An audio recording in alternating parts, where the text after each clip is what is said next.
રાજકોટવાસીઓ માટે રાહતના સમાચાર। લાખો રાજકોટવાસીઓની હાલાકીનો આવશે અંત। ક્ષતિઓ સુધરીને સમયમાં જ નવનિર્મિત સાંઢિયા પુલનું થશે લોકાર્પણ।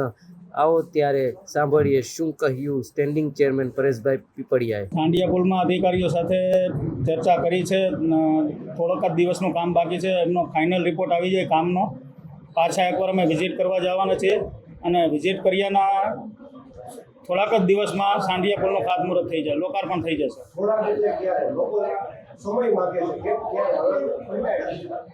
બંને એટલા ઝડપથી લગભગ 2 કે 3 દિવસમાં કામ પૂર્ણ થઈ જશે। ફાઇનલ એક વિઝિટ કરી અને એના પછીના વધીને 1 કે 2 દિવસમાં લોકાર્પણ થઈ જશે। પૂરા પ્રયત્ન છે, 8 દિવસ પહેલાં થાય એવા પણ પ્રયત્નો કરી રહ્યા છીએ। એમાં પાણીનો નિકાલ યોગ્ય રીતે નહોતો કર્યો। જે દિવાલ હતી એનું ફિનિશિંગ લેવલ નબળું હતું।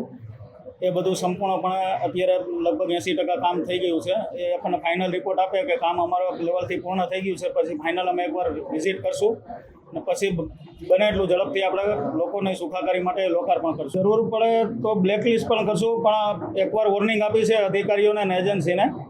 જરૂર પડે આગામી દિવસોમાં શિક્ષાત્મક પગલાં પણ લેશું। ડેપ્યુટી સીએમ સાહેબ સાથે બંને સાથે વાત ચાલી રહી છે। જેમની તારીખ આવે બેમાંથી કોઈ પણ આવશે તેમના સાથે એમના હસ્તે લોકાર્પણ કરાવશે।